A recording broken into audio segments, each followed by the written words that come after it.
بسم اللہ الرحمن الرحیم۔ السلام علیکم ناظرین، کیا آپ جانتے ہیں کہ اسلام آباد کا نام کس نے اور کب رکھا تھا؟ ناظرین، آپ کو یہ جان کر حیرانگی ہوگی کہ اسلام آباد جیسے پاکستان کے خوبصورت ترین اور دنیا کے بے مثال شہروں میں شامل اس شہر کی بنیاد 11ویں صدی عیسوی میں حضرت شاہ عبداللطیف المعروف بری امام سرکار نے رکھی تھی، جن کا دربار آج بھی مرگلہ کی پہاڑیوں کے دامن میں موجود ہے، جہاں روزانہ ہزاروں لوگ پیٹ کی بھوک اور روح کی پیاس بجھاتے ہیں۔ ناظرین، اسلام آباد نام ہی ایسا ہے کہ نام کسی اللہ والے کی منظوری کی دلالت کرتا ہے، اور اس نام کی نسبت امام بری سرکار کے ساتھ ملتی ہے۔ روایت بتاتی کہ بری امام سرکار نے اس جگہ اس وقت ڈیرا جمایا جب پنجاب سے کشمیر جانے والی سڑک کے نزدیک اس جنگل میں چور اور لٹیرے رہا کرتے تھے، جو کشمیر جانے والے قافلوں کو لوٹ کر یہاں چھپ جاتے، مگر مرگلہ کی پہاڑی کے ایک اور غار لوئی دندی میں آپ رحم اللہ نے چلہ مکمل کیا اور تصوف و سلوک کے رمز سے آشنا ہوئے تو مرشد کے حکم سے اس جگہ قیام کرنے کا فیصلہ کیا۔ کہتے اس وقت یہ جگہ چور پور کہلاتی تھی، مگر شاہ عبداللطیف بری امام سرکار کی نظر فیض بار نے نہ صرف چوروں کو سیدھا راستہ دکھایا، بلکہ آپ کے فیض و برکات کا نور پھیلنے لگا تو یہ علاقہ نور پور بن گیا، اور یہ حضرت بری سرکار ہی کی زندہ کرامت ہے کہ نور پور پھیل کر اسلام آباد بن گیا۔ روایات یہ بتاتے ہیں کہ کتب الاقطاب حضرت شاہ عبداللطیف کاظمی رحم اللہ نے آج سے 350 سال پہلے ارشاد فرمایا تھا کہ نور پور پوٹھوہار یعنی موجودہ اسلام آباد کا یہ خطہ ایک دن نہ صرف فرزندان توحید کا مرکز بلکہ عالیشان چمکتا دمکتا شہر بن جائے گا اور اس کا چرچا پوری دنیا میں ہوگا۔ ناظرین، حضرت بری امام سرکار کی پیشگوئی سچ ثابت ہوئی اور یہاں اسلام آباد کے نام سے ایک شہر بن گیا، جو آج مملکت خداداد پاکستان کا دارالحکومت ہی نہیں بلکہ اقوام متحدہ کی سطح پر 1 ارب سے زائد مسلمانوں کے ترجمان کے عظیم شرف سے ہمکنار ہے۔ ناظرین، آپ کو بتاتے چلے کہ حضرت سید شاہ عبداللطیف المشہدی کاظمی، جو بری امام سرکار کے نام سے معروف ہیں، آپ رحم اللہ برصغیر پاک و ہند کے ان اولیاء کرام اور صوفیہ کرام میں شامل ہیں جنہوں نے مغل بادشاہ جہانگیر کے عہد میں اس ملک کے مختلف اطراف میں نور اسلام پھیلانے کے لیے انتھک جد و جہد کی۔ یہ ایک ناقابل تردید حقیقت ہے کہ اسلام کی تبلیغ میں جہاں اس کے اعلیٰ اصولوں اور لسانی ضابطہ حیات کا حصہ ہے، وہاں بزرگان دین کی جد و جہد اور روحانی کمالات کا بھی بڑا کردار ہے۔ روایت بتاتی ہیں کہ سید عبداللطیف بری امام کاظمی رحمۃ اللہ علیہ 1617 عیسوی بمطابق 1026 ہجری میں ضلع چکوال کے علاقے چولی کرسال میں پیدا ہوئے۔ آپ کے والد گرامی کا اسم مبارک سید سخی محمود بادشاہ کاظمی اور والدہ ماجدہ کا نام سیدہ غلام فاطمہ کاظمی تھا۔ آپ کے والد گرامی بھی ایک ولی تھے۔ بری امام سرکار نے ابتدائی تعلیم اپنے والد گرامی سید محمود بادشاہ سے حاصل کی۔ آپ نے فقہ و حدیث اور دیگر علوم اسلامی کی تعلیم نجف اشرف عراق میں حاصل کی۔ سید محمود بادشاہ، جو کہ نجف اشرف سے فارغ التحصیل تھے، نے اپنے بیٹے کی تعلیم و تربیت میں کوئی کسر نہیں چھوڑی تھی۔ اس کے ساتھ ساتھ حضرت سید شاہ عبداللطیف المشہدی کاظمی نے مقدس اسلامی شہروں نجف اشرف، کربلا، سامرا، مشہد مقدس میں مختلف علماء سے دینی علوم کے علاوہ روحانی فیض بھی حاصل کیا۔ محمد حسیب قادری کی کتاب سیرت بری امام سرکار میں ان کے حالات زندگی کے بارے میں لکھا گیا ہے۔ بری امام کا سلسلہ نسب بغداد میں مدفون صوفی بزرگ شیخ عبد القادر جیلانی سے ملتا ہے، اور آپ کے آباء و اجداد عراق سے نقل مکانی کر کے ہندوستان آئے تھے اور چکوال میں سکونت اختیار کر لی تھی۔ روایت بتاتی ہیں کہ جب ایران و عراق کے 12 سال کے طویل سفر کے بعد آپ رحم اللہ سید کسران میں واپس آئے تو آپ کی کشف و کرامات کا تذکرہ ہر طرف ہونے لگا، جس کی وجہ سے آپ کی شہرت ہر سو پھیل گئی۔ لوگ دور دراز علاقوں سے بری سرکار کی خدمت اقدس میں حاضری دیتے اور آپ کی تعلیم و تبلیغ، واعظ و نصیحت سے فیضیاب ہوتے۔ کچھ عرصہ یہاں گزارنے کے بعد بری سرکار نے اس وقت کے ضلع راولپنڈی کے شمالی علاقے کا رخ کیا اور باغ کلاں یعنی موجودہ آب پارا مارکیٹ اسلام آباد میں اقامت پذیر ہوئے۔ روایت بتاتی ہیں کہ جب آپ رحم اللہ باغ کلاں واپس آئے تو والدین نے شادی کر دی۔ 8 سال تک اولاد ہی نہیں ہوئی، پھر ایک بیٹی پیدا ہوئی جو بچپن میں ہی وصال فرما گئی، اور جس کے بعد آپ کی زوجہ محترمہ بھی اللہ کو پیاری ہو گئیں۔ بیوی اور بیٹی کی وفات کے بعد آپ مکمل تارک دنیا ہو گئے۔ ایک روایت کے مطابق آپ نے مرغلہ کے پہاڑوں کے دامن میں واقع نیلا ندی میں طویل عرصہ کھڑے ہو کر چلہ کشی کی۔ اس عرصے کو ان کے راوی 12 سال بتاتے ہیں۔ روایت کے مطابق باغ کلاں کے باشندوں نے عزت و احترام کے ساتھ آپ رحم اللہ کا خیر مقدم کیا اور کچھ اراضی بطور نذرانہ عقیدت پیش کی۔ بری امام کاظمی نے کچھ عرصہ یہاں قیام کیا اور تبلیغ دین میں مصروف رہے۔ یہاں بسنے والے سب لوگ آپ کے حلقہ ارادت میں شامل ہو گئے۔ یہاں پر آپ سے کئی کرامات ظاہر ہوئیں۔ انہی دنوں کا ایک واقعہ یوں منقول ہے کہ ایک روز آپ عبادت الہی میں مشغول تھے۔ توجہ کے ارتکاز کی وجہ سے آپ کو پتہ نہ چل سکا کہ کس وقت آپ کے مویشی ذمہ دار کے کھیت میں گھس گئے اور انہوں نے ساری فصل تباہ کر دی۔ فصل کا مالک شکایت لے کر آپ کے والد بزرگوار سید محمود شاہ کے پاس آیا۔ آپ کے والد ذمہ دار کے ہمراہ آپ کے پاس آئے اور سرزنش کی کہ آپ کی بے توجہی کی وجہ سے ذمہ دار کی ساری فصل برباد ہو گئی ہے۔ اس پر تھوڑی دیر آپ خاموش رہے۔ آپ کے والد نے انہیں مزید ڈانٹا۔ جب آپ کے والد نے اچھی طرح سرزنش کرنے کے بعد خاموشی اختیار کی تو آپ نے بڑے سکون کے ساتھ آہستہ سے سر اوپر اٹھایا اور نہایت ٹھہرے ہوئے انداز میں گویا ہوئے، ابا جی ذرا فصل کی طرف تو دیکھیے۔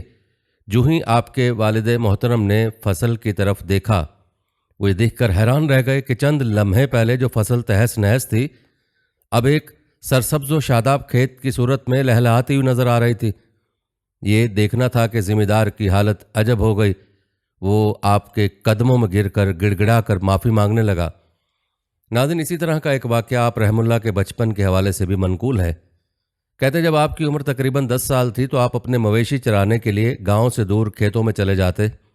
مویشی تو گھاس چرنے لگتے، آپ علیحدہ بیٹھ کر اپنے اللہ سے لو لگا لیتے اور عبادت و ریاضت میں مصروف ہو جاتے۔ لوگوں نے آپ کے والد محترم سے شکایت کی کہ آپ کے بچے کی لاپرواہی و غفلت سے ہماری فصلوں کا نقصان ہوتا ہے۔ ایک روز آپ کے والد ماجد لوگوں کے ہمراہ آئے تو کیا دیکھا کہ بچہ درخت کے نیچے سویا ہوا ہے۔ آپ نے جھنجھوڑ کر دنیاوی غفلت کی نیند سے اٹھایا تو بچے نے اپنے باپ سے عرض کیا کہ میں تو باغ جنت کی سیر کر رہا تھا، آپ نے مجھے جگا دیا۔ ناظرین، یاد رکھیں، آپ رحم اللہ سادات کے ایک مایہ ناز گھرانے کے چشم و چراغ تھے۔ آپ کا شجر نسب تاجدار امامت حضرت علی المرتضیٰ کرم اللہ وجہ سے ہوتے ہوئے امامت کے 7ویں تاجدار امیر بغداد حضرت امام موسیٰ کاظم رحم اللہ سے جا ملتا ہے۔ حضرت امام موسیٰ کاظم کی اولاد ہونے کے ناطے سے آپ کو کاظمی سید کہا جاتا ہے۔ ناظرین، خطہ پوٹھوہار کی بزرگ ہستی حضرت سید شاہ عبداللطیف کاظمی نے اپنے جد امجد سرور کائنات حضرت محمد صلی اللہ علیہ وآلہ وسلم کے اتباع کو زندہ کر دیا اور اسلام کی تعلیمات کے فروغ اور عوام الناس کے لیے اعلیٰ کردار کی مثال پیش کی۔ ناظرین، روایت کے مطابق حضرت بری امام سرکار کو کتب الاقطاب اور ولی اللہ کا مقام حاصل ہوا۔ یاد رکھیں، یہ مقام تصوف میں بڑی کاوشوں، محنتوں، جان فشانیوں، محبت، لگن اور عشق حقیقی سے حاصل ہوتا ہے۔ روایت بتاتی ہے کہ آپ رحم اللہ نے فقہ اور حدیث کی تعلیم نجف اشرف سے حاصل کی اور اس کے بعد آپ مقدس مقامات کی زیارت کے لیے مکہ معظمہ، مدینہ منورہ، کربلا معلیٰ اور دوسرے اسلامی ممالک میں تشریف لے گئے اور وہاں موجود جید علماء اور اولیاء سے مزید دینی علوم اور روحانی فیوز حاصل کیے۔ بری امام یہ سفر 12 سال پر محیط ہے۔ روایت کے مطابق آپ مستقل طور پر وہاں ولی کامل حضرت حیات المیر رحم اللہ سے بیعت تھے۔ انہیں بری امام کا لقب ان کے مرشد حضرت حیات المیر رحم اللہ ہی نے عطا کیا تھا۔ ناظرین، اللہ تعالیٰ نے اپنے ولیوں کی تعریف قرآن مجید میں ان الفاظ کے ساتھ کی ہے: بے شک اللہ تعالیٰ کے ولیوں کو نہ کوئی خوف ہوگا اور نہ وہ غمگین ہوں گے۔ دوسری جگہ ارشاد باری تعالیٰ ہے کہ جس نے میرے کسی ولی کی مخالفت کی، میری طرف سے اس کے خلاف اعلان جنگ ہے۔ یعنی جس طرح اللہ تعالیٰ نے فرشتوں میں سے ہر ایک کو اپنے اپنے کام پر لگا دیا ہے اور ان کی مخالفت کرنا کسی طرح جائز نہیں، اسی طرح اللہ تعالیٰ کا قانون جن و انس میں جاری و ساری ہے، اور انسانوں میں بھی اللہ تعالیٰ کی طرف سے بعض لوگوں کو مخصوص اختیارات تفویض کر کے مقرر کیا جاتا ہے۔ علامہ اقبال رحمۃ اللہ علیہ نے اولیاء اللہ کے مقام کے بارے میں ارشاد فرمایا ہے: نہ تخت و تاج نہ لشکر و سپاہ میں ہیں جو بات مرد کلندر کی بارگاہ میں ہے۔ روایت میں آتا ہے کہ ایک مرتبہ آپ رحم اللہ کہیں سفر پر جا رہے تھے اور آپ کا مرید خاص مٹھا شاہ بھی اس سفر میں آپ کے ہمراہ تھے۔ ابھی آپ نے 4 کلومیٹر کا فاصلہ طے کیا ہوگا کہ اچانک جنگل سے چند ڈاکو نکلے اور انہوں نے لوٹنے کی غرض سے آپ کا راستہ روک لیا، مگر جو ہی ان کی نظر آپ کے چہرے مبارک پر پڑی اور انہوں نے آپ کی گفتگو سنی تو جرائم سے ہمیشہ کے لیے تائب ہو گئے اور اسی وقت آپ کے ہاتھ پر بیعت کر کے آپ کے مرید بن گئے۔ آپ نے یہیں اقامت اختیار کر کے تبلیغ کا کام شروع کر دیا اور اس طرح چور پور میں اسلام کے نور کی روشنی پھیلا کر اسے ہمیشہ کے لیے نور پور بنا دیا۔ ناظرین، یہ وہی نور پور شاہاں ہے جہاں آج آپ کا مزار مبارک ہے اور ہزاروں لوگ یہاں اپنی عقیدتوں کا اظہار کرنے آتے ہیں۔ ناظرین، اگر آپ کو کبھی بری امام سرکار کے مزار پر جانے کا اتفاق ہو تو آپ دیکھیں گے کہ عام دنوں میں بھی آپ رحم اللہ کے مزار شریف پر اچھی خاصی رونق ہوتی ہے اور روزانہ لنگر تقسیم کیا جاتا ہے، اور بات کی جائے عرس کے دنوں کی تو ان دنوں میں تو تل دھرنے کو جگہ نہیں ہوتی۔ تمام شعبہ زندگی کے لوگ جوق در جوق آتے ہیں اور فیض و برکات سے جھولیاں بھر کر لوٹتے ہیں۔ لوگ نہ صرف دربار پر حاضری دیتے ہیں بلکہ دشوار گزار پہاڑی رستے سے اس غار کی بھی زیارت کرتے ہیں جہاں آپ رحم اللہ نے عبادت و چلہ کشی کی، جسے لوئی دندی کے نام سے پکارا جاتا ہے۔ یاد رکھیں، حضرت بری امام سرکار نے چلہ کشی کر کے پہاڑوں، غاروں اور ویرانوں میں مصائب جھیل کر جنگل میں منگل کا سما پیدا کیا، اور وہ علاقہ جو کبھی چور پور کے نام سے موسوم تھا نور پور کے نام سے مشہور ہوا۔ روایت بتاتے ہیں کہ حضرت بری امام سرکار نے علوم ظاہری اور باطنی حاصل کرنے اور روحانی منازل طے کرنے کے بعد ضلع ہزارہ میں قیام کیا، اور آپ نے سید محمد کی دختر نیک اختر بی بی دامن خاتون سے نکاح کیا۔ آپ کے ہاں ایک بیٹی پیدا ہوئی، مگر کچھ عرصے بعد آپ کی زوجہ محترمہ بھی دنیا سے رخصت ہو گئیں اور بیٹی بھی۔ ناظرین، جہاں تک بات ہے آپ کے لقب بری کی، تو آپ کو بتاتے چلیں کہ بری سے مراد ہے برو بحر، یعنی پہاڑوں، بیابانوں، دریاؤں، ندیوں، چشموں اور ایسی تمام آبگاہوں کے متولی جہاں انہوں نے یاد الہی میں تند و تیز ہواؤں اور موسمی حالات سے بے نیاز دن رات چلہ کشی کی، اور وہ بھی صرف اللہ تعالیٰ کی خوشنودی کے لیے۔ بعض روایت کے مطابق بری امام کا لفظی مطلب ہے ساری زمین کا رہبر۔ آپ کے پیر و مرشد حضرت حیات المیر نے آپ کو جو لقب عطا کیا، آپ اپنی ساری زندگی اس لقب کی عملی تفسیر بنے رہے۔ جب حضرت بری امام نے باغ کلا کے گاؤں میں آ کر اقامت اختیار کی، اس وقت پوٹھوہار کا پورا خطہ کفر و شرک اور جرائم کی آماجگاہ بنا ہوا تھا، مگر حضرت عبداللطیف شاہ کاظمی بری امام نے اس علاقے کو شرافت اور اسلام کی روشنی سے منور کر دیا۔ اندھیروں کی جگہ روشنیوں نے لے لی اور چور پور کا ظلمت کدہ نور پور کے اجالوں سے منور ہو گیا اور ہزاروں لوگوں نے اسلام قبول کر لیا۔ ناظرین، اگر تاریخ اٹھا کر دیکھیں تو حضرت بری امام سرکار کی عبادت و کرامات پاک و ہند میں مشہور ہیں۔ سب سے بڑی کرامت یہ ہے کہ آپ نے 2 مغل شہزادوں کی بالخصوص تربیت کی اور دینی روحانی اصلاح کر کے ایک شہزادے کو راہ سلوک کی دنیا میں گم کر دیا گیا۔ اس کا نام آپ نے شاہ حسین رکھا۔ اگرچہ یہ شہزادہ مادی دنیا کا پرستار تھا، لیکن ایک مرد کامل کی نگاہ اثر نے اس کے سوچنے کا انداز بدل دیا۔ اس کی کرامت سے متاثر ہو کر شہزادے کی اپنی باقی زندگی بری امام سرکار کے قرب میں گزری، اور دوسرے شہزادہ اورنگزیب عالمگیر کو تخت و تاج کا مالک اور دین کی تبلیغ کے لیے دنیاوی شہنشاہ بنا دیا۔ ناظرین، پہلے بھی ذکر ہوا کہ لوئی دندی کے مقام پر بیٹھ کر حضرت بری امام اکثر عبادت الہی میں مصروف رہے۔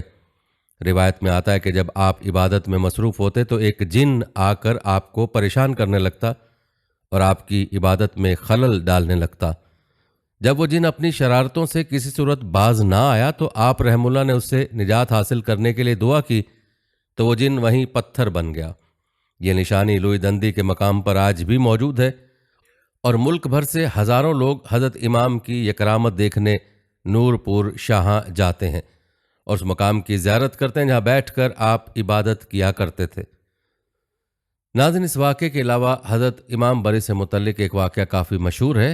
امام سرکار جن دنوں ندی نیلا میں چلہ کشی کر رہے تھے اتنے کمزور ہو چکے تھے کہ کچھ کھا پی نہیں سکتے تھے، صرف دودھ پیا کرتے تھے۔ گجر قوم کا ایک عقیدت مند روزانہ آپ کو دودھ دینے آتا تھا۔ جس بھینس کا دودھ وہ گجر آپ کے پاس لاتا وہ مر جاتی۔ گجر دھن کا پکا تھا، اپنی زبان سے بات بری امام سرکار کو نہیں بتائی۔ آخر کار ایک ایک کر کے تمام ختم ہوئی تو اگلے روز دودھ کی خاطر تمام گاؤں میں پھرا، مگر ہر طرف سے مایوس ہوا۔ چنانچہ آپ کی خدمت میں حاضر ہوا، اپنی داستان سنائی۔ آپ مسکرائے اور فرمایا، جاؤ ندی کے کنارے چلتے جاؤ اور اپنی بھینسوں کے نام پکارتے جاؤ، سب تمہارے پیچھے چلی آئیں گی، مگر خیال رکھنا کہ پیچھے مڑ کر نہ دیکھنا۔ چنانچہ اس گجر نے ایسا ہی کیا۔ جب آخری بھینس کا نام لیا جو کہ ندی سے نکل رہی تھی تو گجر نے پیچھے مڑ کر دیکھ لیا، بھینس اسی جگہ پتھر کی بن گئی۔ گجر پہلے تو پریشان ہوا مگر باقی بھینسوں کو دیکھ کر خوشی خوشی گھر چلا آیا۔ ناظرین، اس واقعے کے علاوہ ایک اور واقعہ یوں منقول ہے، کہتے ہیں ایک روز آپ نور پور شاہ کے جنگل میں عبادت الہی میں مصروف تھے کہ ہندوؤں کا ایک گروہ وسیع ساز و سامان سے لدا پھندا آپ کے قریب سے گزرا۔ آپ نے ان سے پوچھا کہ آپ لوگ کہاں جا رہے ہیں؟ انہوں نے کہا ہم اپنے گناہوں کو دھونے کے لیے گنگا میں نہانے کے لیے جا رہے ہیں۔ تو حضرت بری امام نے فرمایا کہ انسانوں کے گناہ دریاؤں میں نہانے سے نہیں دھلتے، بلکہ یہ گناہ عبادت الہی اور اعمال صالح سے جھڑتے ہیں۔ اس پر ہندوؤں کے پنڈت نے کہا کہ اگر آپ کی بات درست ہوتی تو آپ جو یہاں سالہ سال سے عبادت الہی میں مصروف ہیں اس کا کچھ تو اثر ظاہر ہوتا، کم از کم اتنا ہی ہو جاتا کہ جس درخت کے نیچے بیٹھ کر آپ عبادت کر رہے ہیں وہی سرسبز و شاداب ہو جاتا، تاکہ آپ سکون سے عبادت تو کر سکتے۔ بارش، دھوپ اور دوسری موسمی سختیوں سے عبادت کرتے ہوئے آپ محفوظ رہتے۔ اس پر حضرت بری امام رحم اللہ نے فرمایا، اس کے قبضہ قدرت میں تو سب کچھ ہے، ہم نے اس سے کچھ مانگا ہی نہیں۔ اس کے بعد آپ نے درخت کی طرف رخ کر کے دعا کے لیے ہاتھ اٹھا دیے اور دیکھتے دیکھتے درخت سرسبز و شاداب ہو گیا۔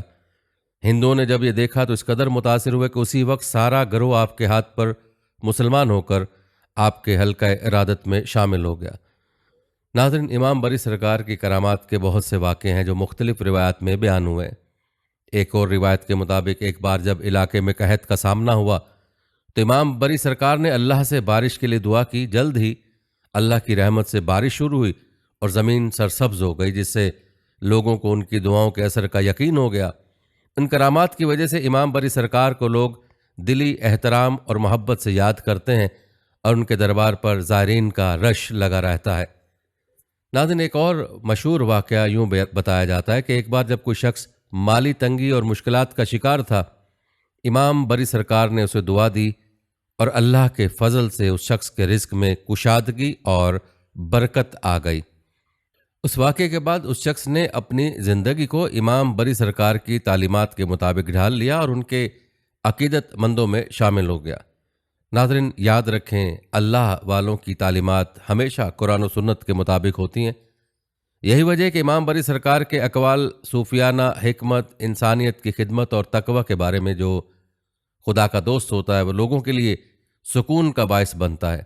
ان کا ایک مشہور قول ہے کہ اس کا مطلب ہے کہ اللہ کے قریب رہنے والے لوگ دوسروں کے لیے محبت، امن اور بھلائی کے لیے پیامبر ہوتے ہیں۔ امام بری سرکار رحم اللہ نے زندگی میں ہمیشہ عاجزی اور شکر گزاری کو اہمیت دی۔ ایک اور قول میں آپ فرماتے ہیں، کسی سے بھلائی کرنے میں دیر مت کرو کیونکہ یہی عمل انسان کو اللہ کے قریب کر دیتا ہے۔ مطلب یہ ہے کہ نیکی کا کوئی موقع ضائع نہیں کرنا چاہیے۔ آپ رحم اللہ کے اقوال میں انسانیت کی خدمت، عاجزی اور اخلاقی برتری کی ترغیب ملتی ہے۔ لوگوں کے ساتھ شفقت اور سچائی کے ساتھ پیش آنے کو ان کے اقوال میں بار بار بیان کیا گیا۔ ان کی تعلیمات میں صبر، درگزر اور محبت کا پیغام جھلکتا ہے جو آج بھی ان کے ماننے والوں کو زندگی گزارنے کی راہ دکھاتا ہے۔ ناظرین، امام بری سرکار کی زندگی کا سب سے خاص مقصد اسلام کی روحانی اور صوفی تعلیمات کا فروغ تھا۔ ان کی شخصیت میں زبردست کرشمہ اور تاثیر تھی جس کی وجہ سے لوگ ان کے ارد گرد جمع ہوتے اور ان کی باتوں میں دل کا سکون اور روشنی پاتے۔ انہوں نے لوگوں کو محبت، امن اور صبر کا پیغام دیا اور اپنے پیروکاروں میں فرقہ پرستی، بغض اور نفرت کو ختم کر کے اخوت اور بھائی چارے کو فروغ دیا۔ امام بری سرکار رحم اللہ نے اپنی زندگی کو اللہ کی یاد، اس کی عبادت اور انسانیت کی خدمت کے لیے وقف کر دیا تھا۔ ان کے درگاہ پر آنے والے لوگوں کو شفا یابی، ذہنی سکون اور رہنمائی ملتی تھی اور ان کی تعلیمات آج بھی لوگوں کو صحیح راہ دکھاتی ہیں۔ ان کی مقبولیت ان کے انتقال کے بعد بھی قائم رہی اور یہی وجہ ہے کہ آج بھی ان کے ماننے والے ان کے دربار پر حاضری دیتے ہیں اور ان کی تعلیمات سے روشنی پاتے ہیں۔ ناظرین، آپ نے امام بری سرکار کی زندگی کا تفصیلی تذکرہ ملاحظہ فرمایا۔ روایت کے مطابق حضرت شاہ عبداللطیف کاظمی المعروف بری امام سرکار نے 91 سال کی عمر میں 1117 ہجری بمطابق 1708 کو دنیا سے پردہ فرمایا اور آپ کو نور پور شاہ میں سپرد خاک کیا گیا، جہاں آپ کا مزار مبارک عقیدت مندوں کے لیے آج بھی موجود ہے۔ ناظرین، اس بات میں کسی شک کی گنجائش نہیں کہ بر صغیر میں اسلام کی تبلیغ اور اسلام کے پھیلانے میں اولیاء کرام اور صوفیاء اعظام کا کردار سب سے نمایاں رہا ہے۔ ہندوستان کی اونچ نیچ اور چھوت چھات کے معاشرے میں ان صوفیاء نے ہر مذہب، ملت اور قوم کے افراد کو نہ صرف اپنے قریب کیا بلکہ انسانیت کا درس دے کر ہر قسم کے تعصب کا خاتمہ کیا۔ یہی وجہ تھی کہ ہندو اور دیگر مذاہب کے لوگ اسلام کی طرف راغب ہوئے۔ انہی بزرگان دین نے مخلوط معاشرے اور کثیر المذاہب خطے میں امن، بھائی چارے اور رواداری قائم کی۔ آج ہم ان بزرگوں کے سبق اور درس سے دور ہو چکے ہیں، اسی لیے مذہبی، قومی اور نسلی تعصب نے معاشرے کو بے سکون اور بے امان کر دیا ہے۔ اس کے تدارک کے لیے پاکستان میں سینکڑوں صوفی اعظام اور بزرگان دین کی خانقاہیں موجود ہیں، جہاں دلوں کو گداز اور محبت سے لبریز کیا جاتا ہے۔ لیکن بعض مزاروں پر زائرین کی جانب سے عقیدت کے نام پر ایسے افعال بھی دیکھنے کو ملتے ہیں جو سراسر بدعت ہیں، بلکہ بعض افعال تو شرکیاں ہیں، جیسا کہ کچھ لوگ اولیاء کے مزاروں پر جا کر قبروں کو سجدہ کرتے ہیں، کوئی چادریں چڑھا رہا ہوتا ہے اور کوئی کپڑے کو گرہیں لگا رہا ہوتا ہے۔ یاد رکھیں، یہ اولیاء اللہ کی تعلیمات نہیں ہیں۔ چاہیے تو یہ تھا کہ لوگ اللہ والوں کی تعلیمات پر عمل پیرا ہوتے اور ان کے نقش قدم پر چل کر اللہ کی عبادت میں مصروف ہوتے، لیکن افسوس کہ مزاروں پر اللہ والوں کی تعلیمات کے خلاف سب کچھ ہو رہا ہے۔ بہت کم مزار اور خانقاہیں ایسی ہیں جو کہ بدعات اور شرکی افعال سے پاک ہیں، ورنہ عام طور پر مزاروں پر جو ہوتا ہے وہ سب آپ بھی جانتے ہیں۔ مزاروں پر ہونے والے ان شرکی افعال کے بارے میں آپ کی رائے کیا ہے؟ کمنٹ میں لازمی بتائیے گا۔ ناظرین، آپ کو بتاتے چلیں کہ مزاروں پر جو قوالیوں کا اور دھمال ڈالنے کا کلچر ہے، یہ کوئی نئی بات نہیں ہے، بلکہ یہ کلچر بہت پرانا ہے اور اس کا ذکر ہمیں کئی حوالوں سے ملتا ہے۔ یہاں آپ کو انڈیا کے ایک نامور شاعر، افسانہ و ناول نگار کرتار سنگھ دگل کی زبانی بری امام سرکار پر ہونے والے عرس کے آنکھوں دیکھے حال کے بارے میں بتاتے ہیں۔ ذرا غور سے ملاحظہ کیجیے گا کہ آج سے 100 سال پہلے مزارات پر کیا کچھ ہوتا تھا۔ یاد رہے کہ یہ بات پاکستان کے وجود میں آنے سے پہلے کی ہے۔ ناظرین، آپ کو بتاتے چلے کہ کرتار سنگھ دگل جو کہ 1917 میں دھمیال راولپنڈی میں پیدا ہوئے تھے، انہیں انڈیا کا اعلیٰ ترین سول ایوارڈ پدما بھاشن بھی ملا تھا اور وہ انڈیا کے ایوان بالا کے ممبر بھی رہے تھے۔ ان کی خود نوشت home to tell my tale, کس پہ کھولوں گنٹھڑی، جس کا اردو ترجمہ ریختہ پر موجود ہے، جس میں عرس کا آنکھوں دیکھا حال یوں بیان کرتے ہیں۔ پنڈی سے کوئی 10 کوس دور نور پور میں ہر برس بری امام کا میلہ لگتا تھا جو کئی روز تک رہتا تھا۔ اس میلے میں ملک بھر سے گانے والیاں حاضر ہو کر اپنی چوکی بھرتیں۔